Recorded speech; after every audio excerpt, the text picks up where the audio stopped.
this is Understanding Disease Part 2. Helping the organs. This is just a way that I want to teach you how to think through disease. If there is some sort of imbalance in the system, we already know, look to see if the person is alkalized, right? But there's more to just the pH balance.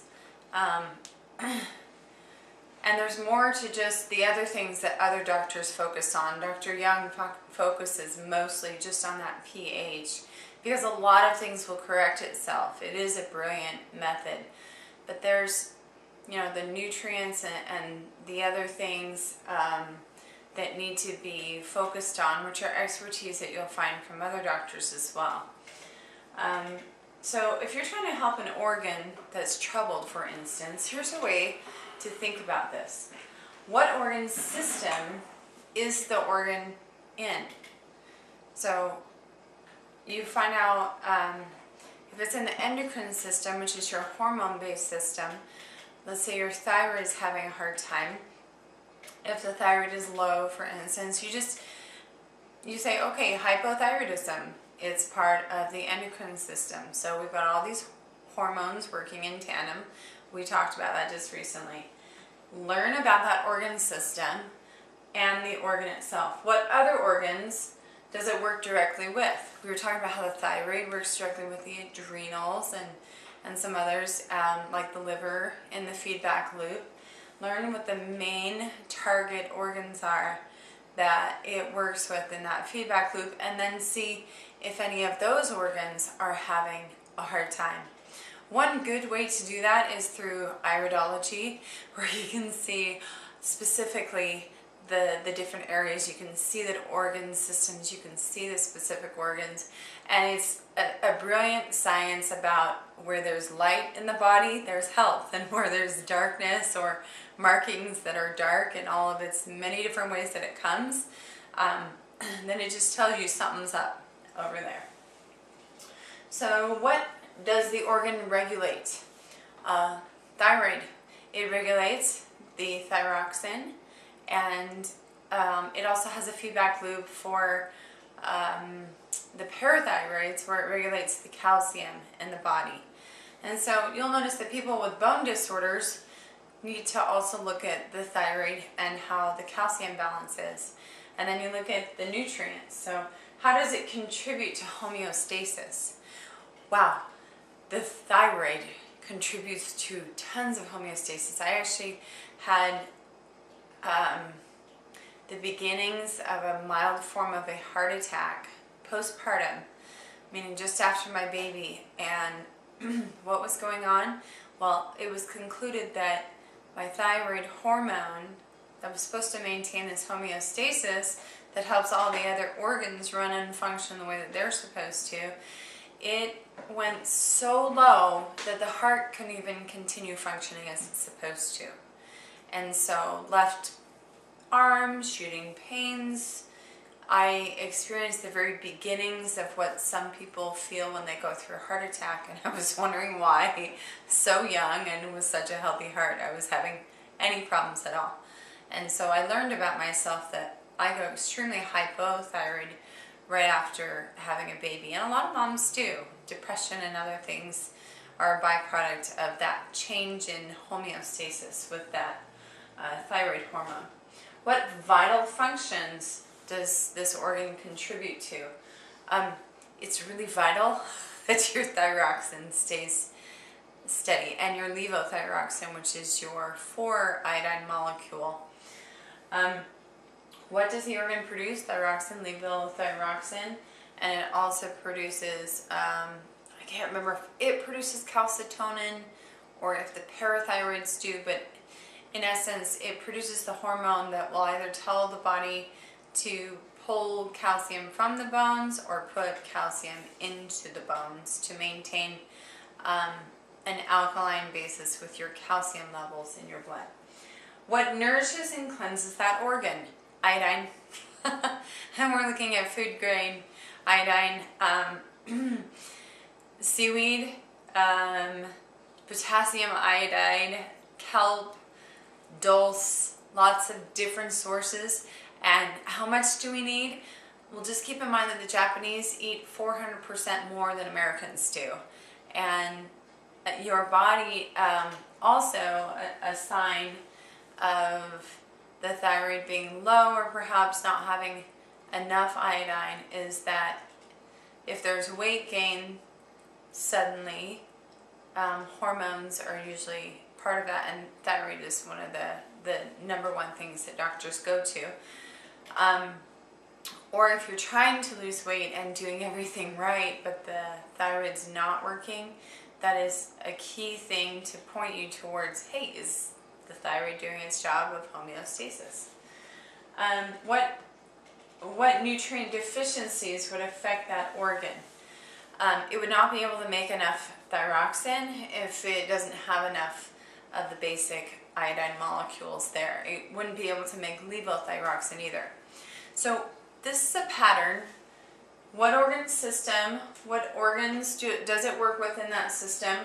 What does the organ regulate?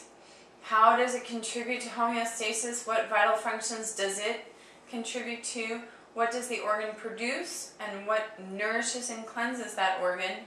What nutrient deficiencies would affect that organ?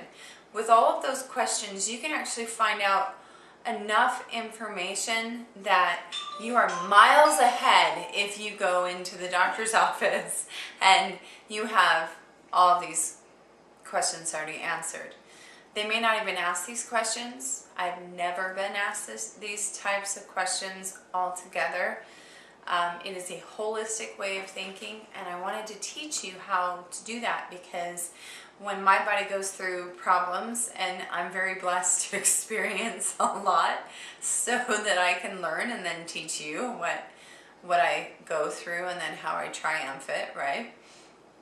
When I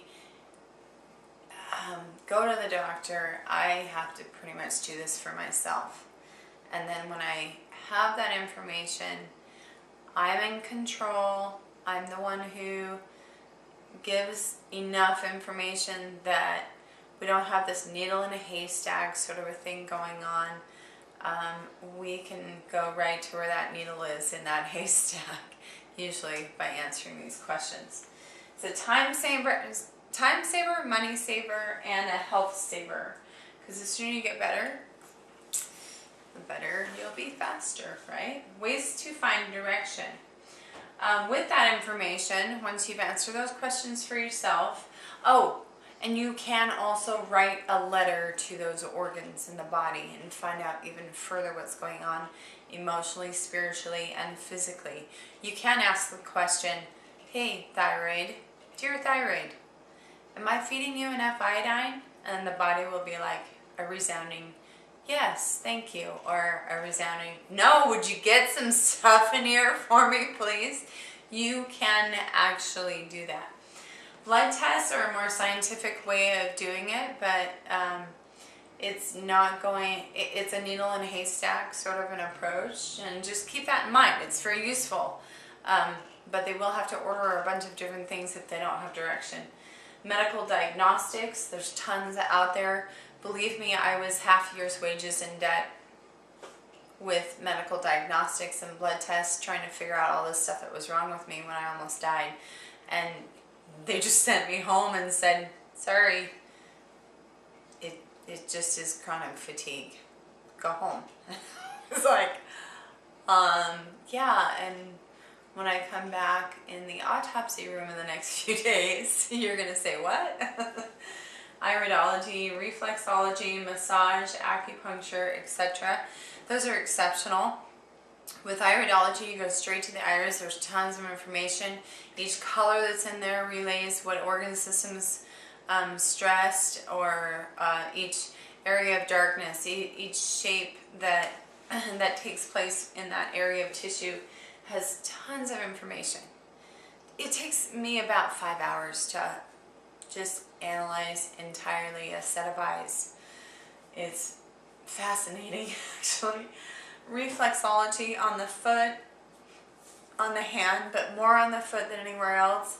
As you're massaging through and you find hardened areas of crystals, those coincide with the different organ systems. Or if you find markings, like let's say fungal markings that look kind of like pimples on the bottom of the feet, that are signs of candida, that area of the body would be stressed, and you would know that it's fungal because there's a fungal sort of a breakout right there.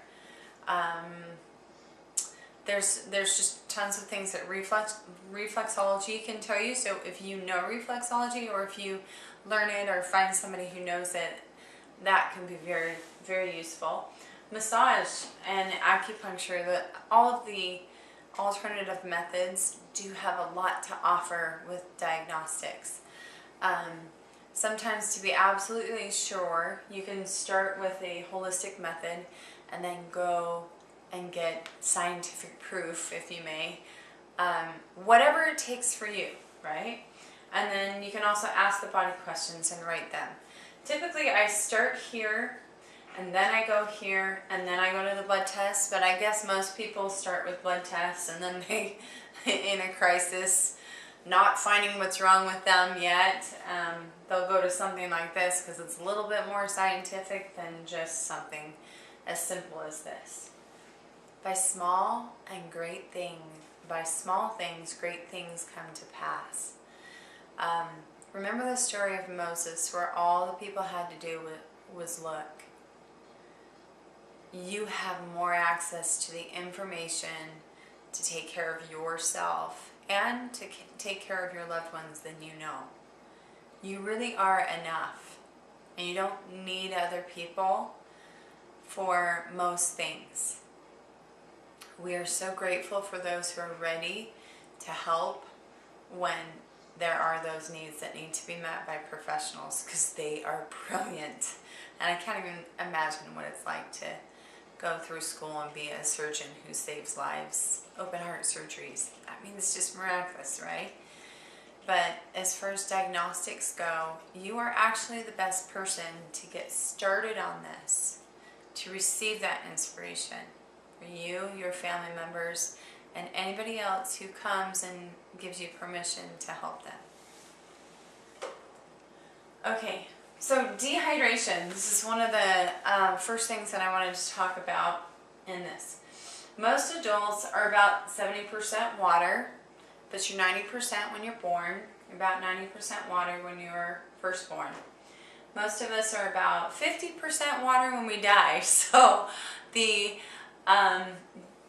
degrading of health and the process of aging really is a process of dehydration. He says that the aging and dying process is largely processes of dehydration. Just as a reminder, here's your isotonic solution, which is a normal solution. That means that if you were to see all the dots that look just like these on the inside of the cell, you would see just as many for the space as you would have out here in the same space. So if I circled all of these and then put these dots into here, the amount that's within that circle would be the same that's inside of here. Everything is equal. There's what we call equilibrium. The water and the solute, which is the salt in this case, are equal. A hypotonic solution, oh yes, look at the arrows. So the ins and the outs are in homeostasis. Hypotonic is forcing inward, and you're looking at the cell growing because of that. And so this is more salt is actually inside of this, and more water is outside. This is not this is not a good thing. Your electrolytes can't function right. My son got to this point with a few of his electrolytes when he was in the hospital, and that's when they hook you up to fluids immediately. You'll get a saline solution, they'll get your saline interstitial fluid to be the right isotonic solution so that your cells stop growing larger and larger and about pop. You don't want all your cells to pop. Hypertonic solution is where you drink a whole bunch of seawater and you're all punch drunk now.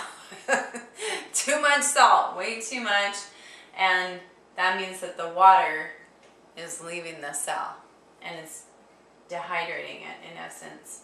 So it's shrunken. The effect of osmosis on cells. Water moves through a red blood cell membrane in solutions with 3 different concentrations of solute.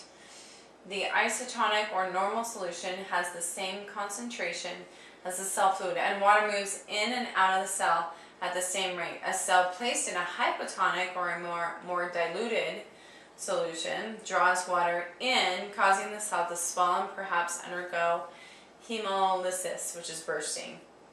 It's a real thing. This homeostasis is necessary.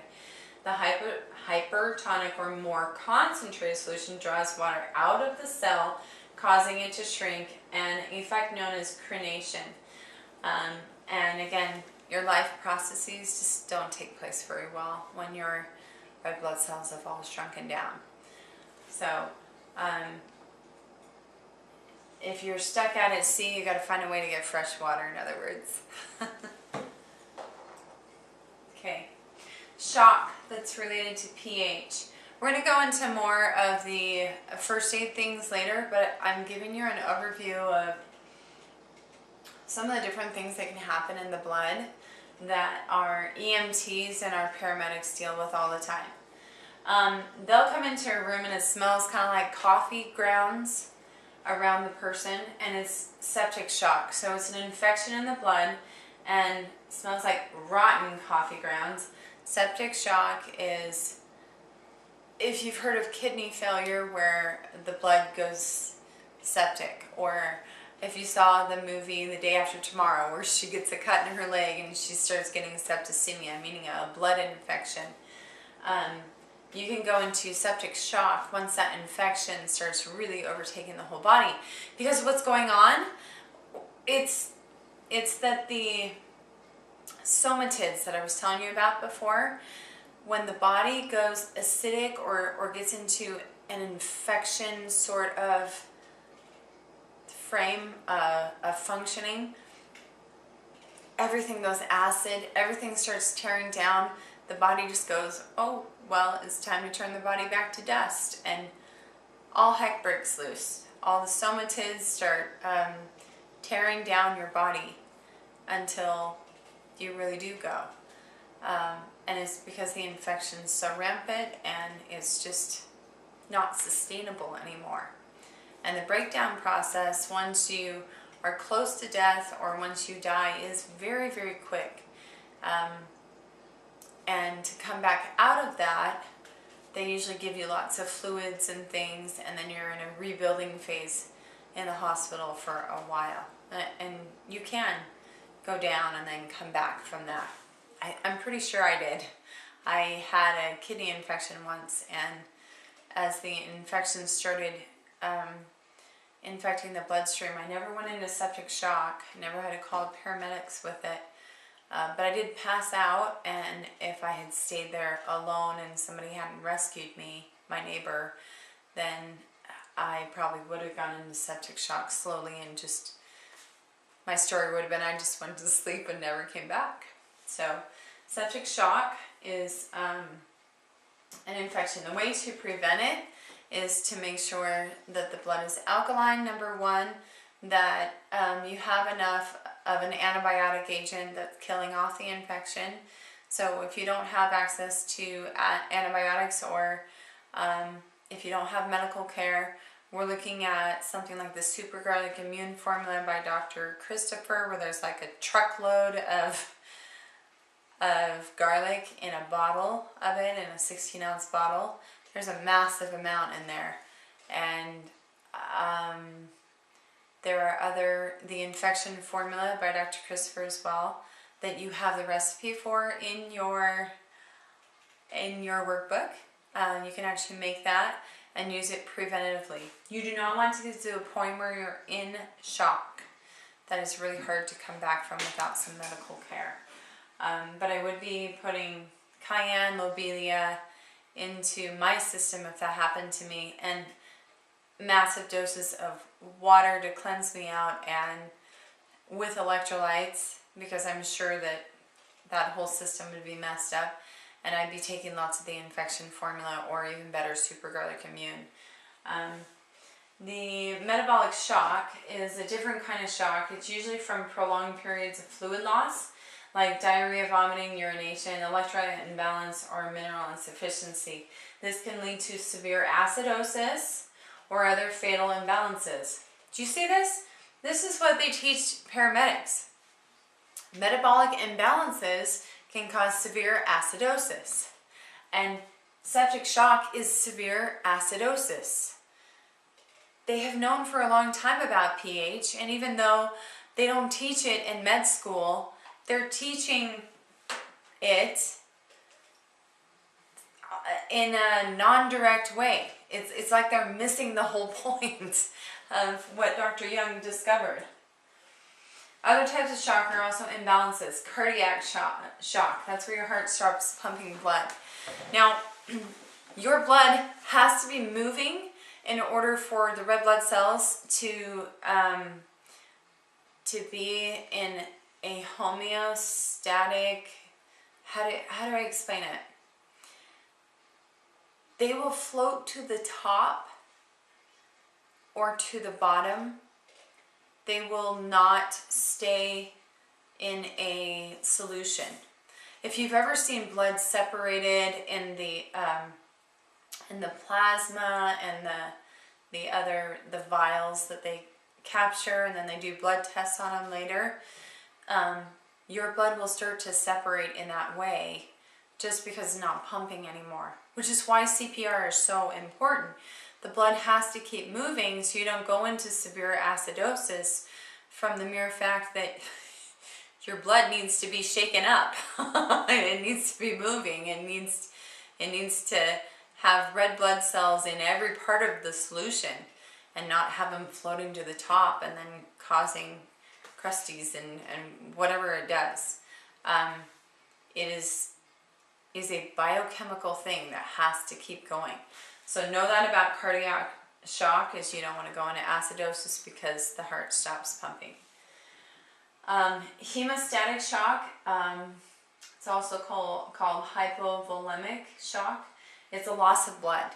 So with your first aid, you need to make sure that there's enough blood in the body, or you're not going to maintain balance. You're not going to maintain the nourishment that's needed. Your skin can look white. You need to prevent excessive blood loss by controlling the bleeding.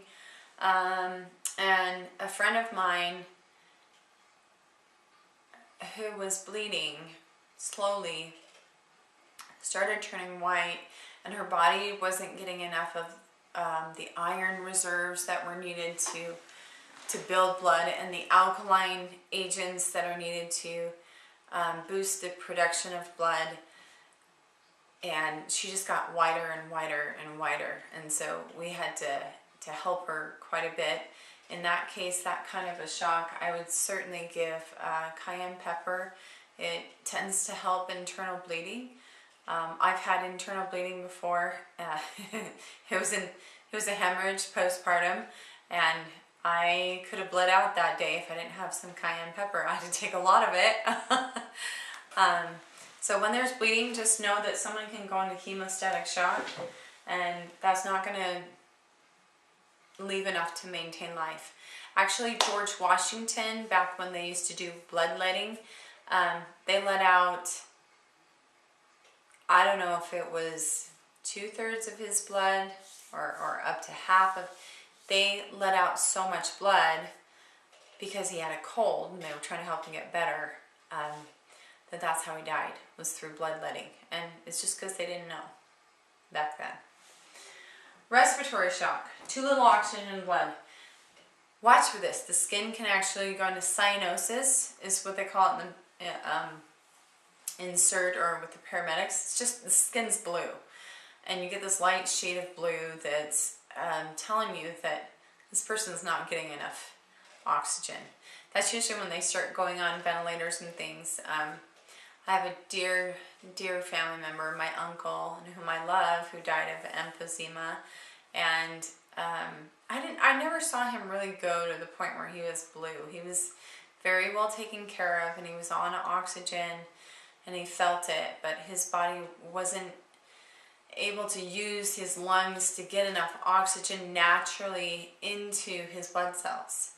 And one thing to always look for is that slightly blue sort of a tint.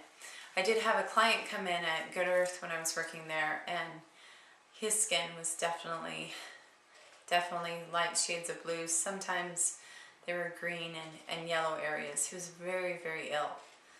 And so those are signs.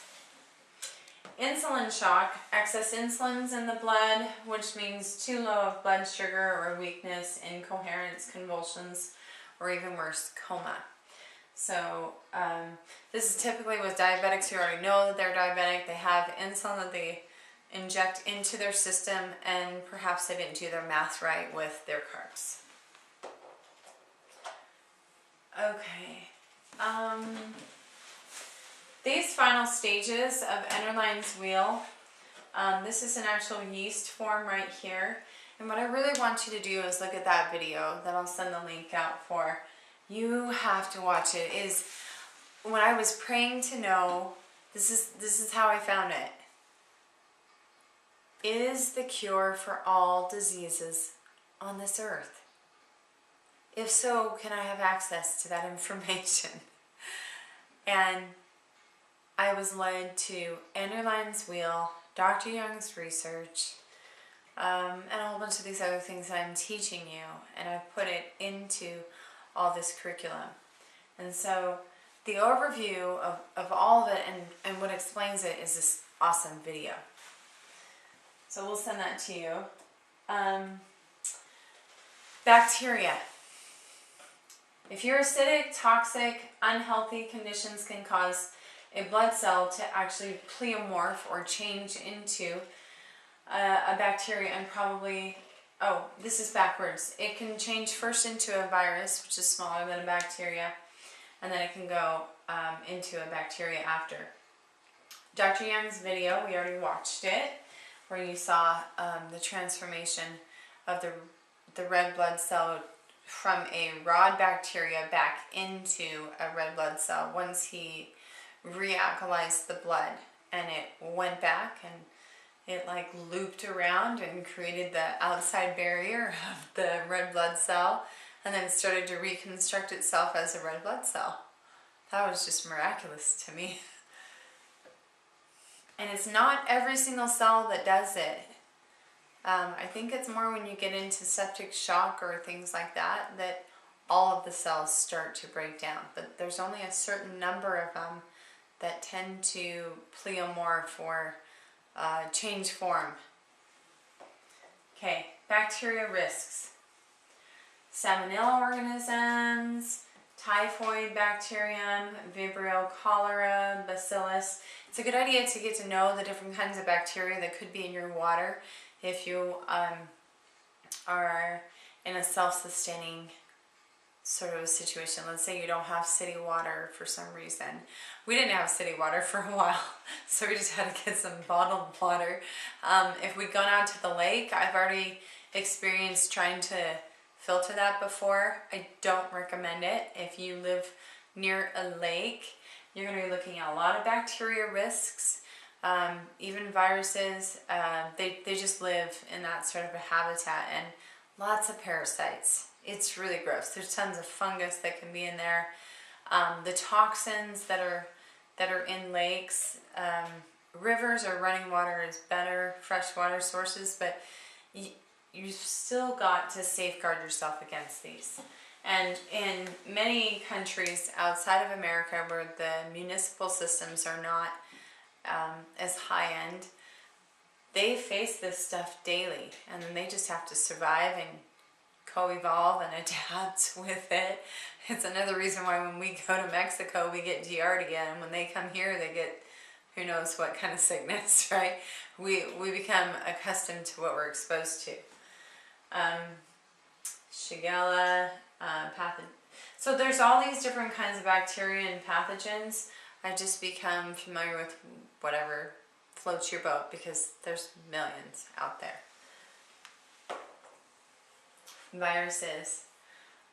It's the same as bacteria. It's acidic and toxic and unhealthy conditions that causes the body to either accept the contagious ones that are out there and then have that be created and reproduced in the body, or everything simply begins pleomorphing within you, and then you are the one who then becomes contagious to everybody. Pathogenic viruses in the water are typically, you've probably heard of these hepatitis A and E, the norovirus, the sapovirus, the rotavirus. And so these can come into the digestive system and go through everything, and stomach acid can kill some things, and your immune system can attack others, but your digestive system is not, it's still on the outside of your blood system. So even though it's inside of your body, it's on the outside of your internal system, which is where all the blood goes. And the immune system is not nearly as strong where the blood isn't flowing that rich and that deep, if that makes sense. So you have less of an immune system, and you got to protect your digestive system, and things that go through, it usually just tries to flush them out. Diarrhea or vomiting, right? That's what it does when it gets sick. Fungus and molds. Fungus is a fermentation. It occurs in mycotoxic environments where toxins from scavenger organisms, acidic digestion, and other forms of toxicity build up and encourage fungal growth. So basically, I mean, think of a mushroom and where it grows. It really loves the mulch of lots of dead stuff to recreate its fungal life from, right? Dr. Young shows footage of fermentation cells in live blood samples, and they look like a fermenting drink in process of being brewed. Here's a picture. Fungal cells. How would you feel if that were in your blood? I know what that feels like. It's not pretty. Okay, parasites. They're attracted to toxic and filthy situations, and they live on the toxic filth. They are attracted to environments abundant in their kind of filthy food. So they're just looking for food, right? They clean up the body, and it's really important to do parasite cleanses several times a year, and to stay alkaline and to stay clean. Let me show you this and I'll give you a summary. So notable pathogenic protozoans. Protozoans are a type of smaller parasites. They can go into the blood more easily, or the Giardia one goes into the intestines typically. This is one that's an amoeba form. If you just want to look up amoebas, those typically go into the blood. And Cryptosporidium, I actually had that at one point. It hit the pool that I was a water aerobics instructor at. I got really sick with it. Blastocystis. So in other words, there's a lot of different parasites that could be in your area. I would research parasites and know what you could be exposed to.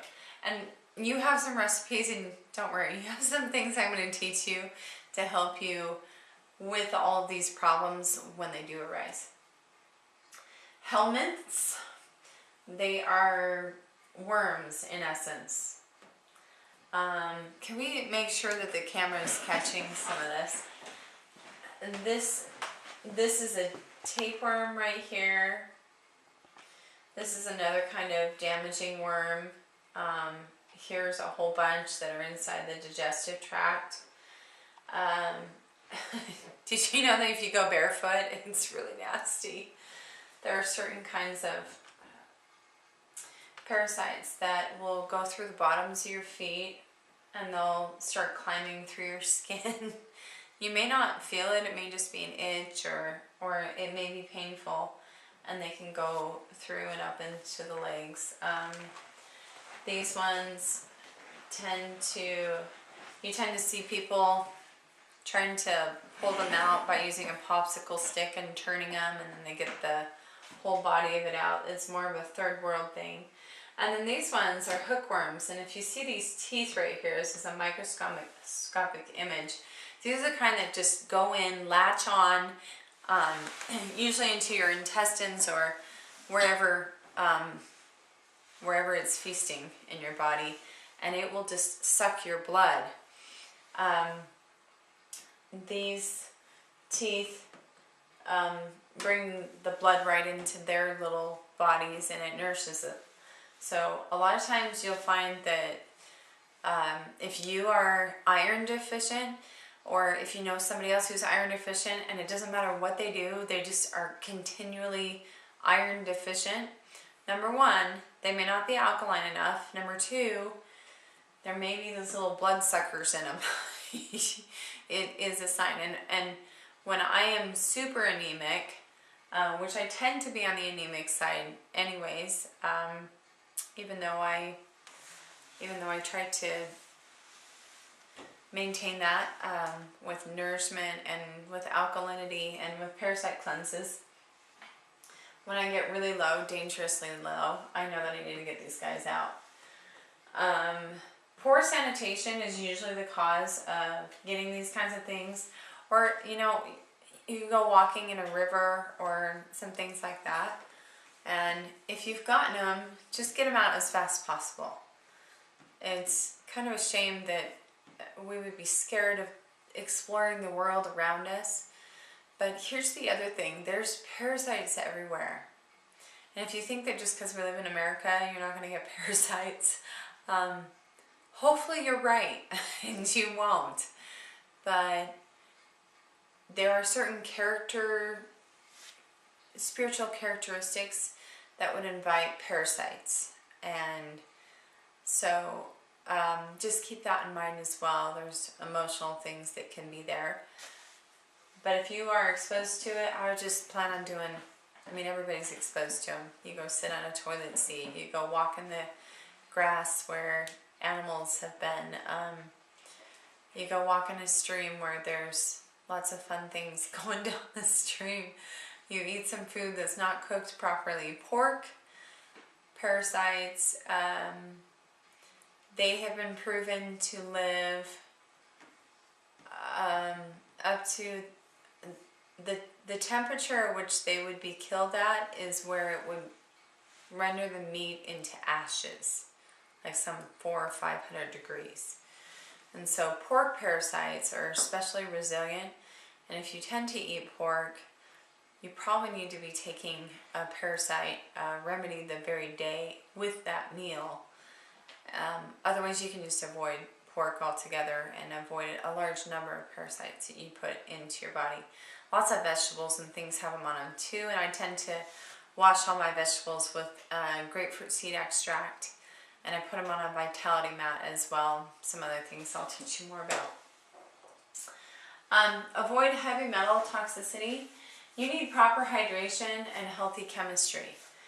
You need enough natural food-based iodine from your sea vegetables, back to that. Yeah, it's not just for your thyroid, it's to keep your body clean, it's to bind to heavy metals. The day that I learned that iodine binds to heavy metals and it washes it out of the body, I was like, this is brilliant. I didn't even know that. I'm hypothyroid, of course. I've probably got heavy metals built up. And guess what? Guess who loves heavy metals in the body? Worms. They're attracted to you when you have lots of heavy metals in the body. So it's important to drink pure water. There's a lot of heavy metals that are especially in our water system in Utah. I would look at what you have where you're living.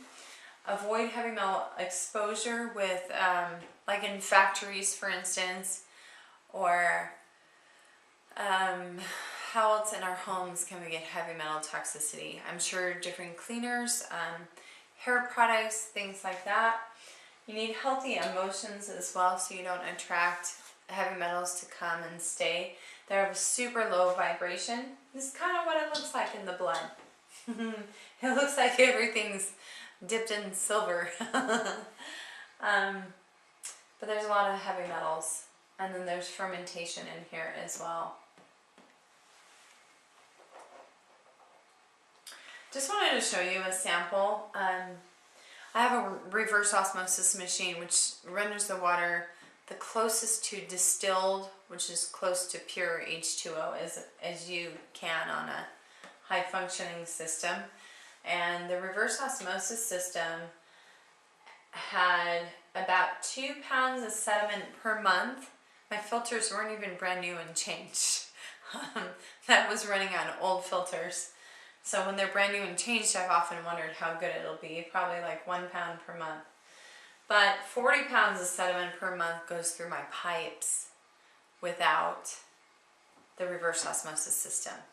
And so I had these samples tested. This is tap water, and this is my reverse osmosis system water. I'm not saying that reverse osmosis is the best choice for you, but I want you to look into your water source. And for those people who get kidney stones and gallbladder stones and, I don't know, sediment in the body, if you get bone spurs, things like that, if you're just drinking tap water, can you see what's going on here? This is what stones are made of.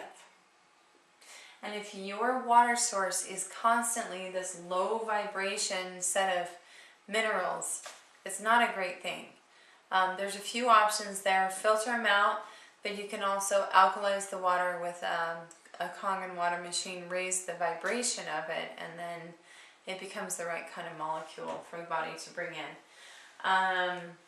In Utah Valley, anybody who lives in this area, I think this is similar in Salt Lake Valley. Too much calcium chloride is in it, there's too much phosphorus, and there's actually too much sodium as well. Do you remember the hypotonic? Here, let's go back really quick.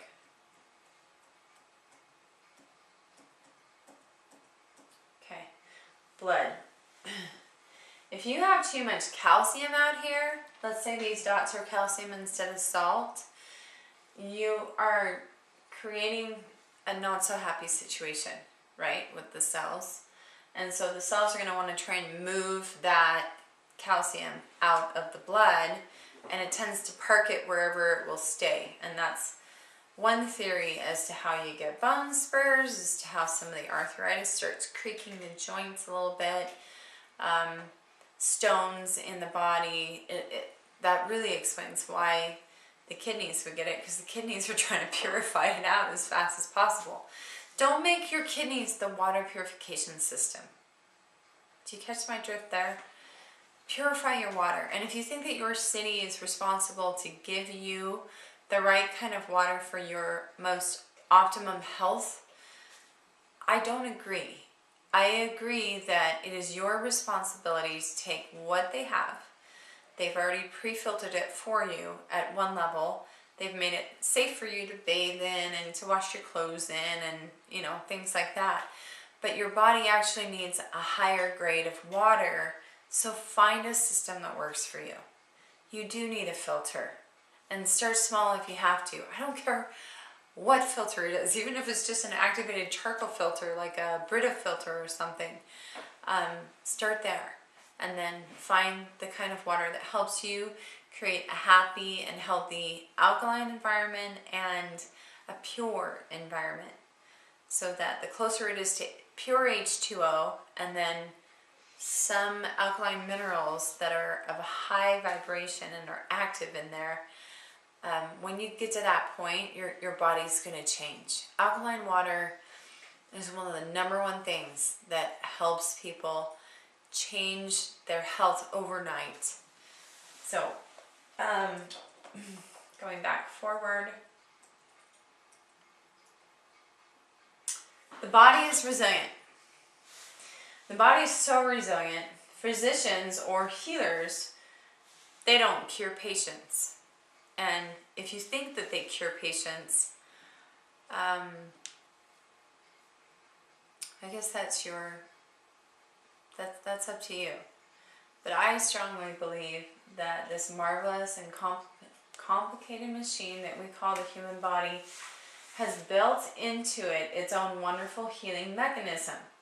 All physicians can do is to provide a good healing environment. I want you to go to the BYU speeches that were given, and There's an article that's called Ultimate Health, God's Gift and Personal Responsibility. And it happens to be by Keith J. Karen. So here is the link right here. I'll probably send that with the other links that I want you to research. And then the recreation and restoration of the body. Bones can be straightened, germs can be killed, sutures can close wounds, and skillful fingers can open and close bodies. But no man yet has found a way to actually heal. That hasn't been proven. Man is the offspring of God and has within him the recreating power that is God-given. When I was asking the question, so how can the body come back literally from any disease? Any disease? I mean, genetic diseases, my arm was cut off disease, How does the body recreate a perfect situation of health? And is that something that we get to experience in this lifetime? I do believe it's something that we can come close to. I do believe it's a stewardship that we have to create the most vibrant health that we have the ability, with God's help, to create in our bodies, with our thoughts first, with our what we feed it or don't feed it, how we nurse, how we move, how we exercise it, how we love ourselves and our bodies. And the phrase came to me, the body is resilient. And with that one sentence, a whole world of things that I'm not even able to put to words was opened up to my mind. The body is resilient.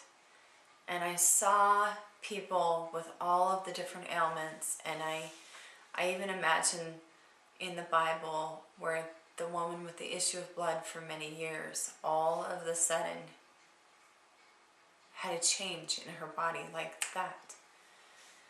The body is resilient. We are already created to reverse any disease situation. And it's not by our power. We are the children of God, endowed with his power, endowed with the same blessings and things that he enjoys. But we haven't mastered everything yet. And it's interesting to me that every time that Jesus healed, it is by him and through him that this healing takes place, and it's through his power. But how marvelous is it? He looks at the people and he says, thy faith hath made thee whole. And I think, well, what does that mean? And the Lord just said again, the body is resilient. So I want you to ponder on the phrase and even pray about it and ask the Lord, what does it mean that the body is resilient? And tell me what you learn later, if you'd like to share. Okay, the body self-heals. Created after the image of a divine Father, the human body can be conceived as a self-healer endowed with an internal supply of chemicals and hormones that maintain and enhance health. In fact, you actually have a storehouse of almost everything. Your body has safeguards against just about everything so that it can self-heal. Activated by the power of the priesthood, which is really the healing power of Jesus Christ, the immune system can heal. The spirit can mobilize the body as it absorbs the lessons of mortality. This is by Elder Orson F. Whitney, and it's a quote taken from one of his talks, so you can certainly Google that and look it up. Have an attitude of healing. The ultimate healing process for an injured or sick body was already provided by our Heavenly Father. I also learned that a patient's attitude has much to do with healing. Those who would rely on Heavenly Father and exercise faith in the power of priesthood often enjoyed faster recoveries. So, the power of God, it is by him and through him. Jesus Christ is our healer, our Savior of all things, and He does save us from not only death in the end, because we'll rise again and be resurrected into a perfect state, right? Where disease and things won't touch us. We'll be so strong, our cells and everything will be so guarded, our health will be so resilient that there isn't anything that can come against us and bring our health down.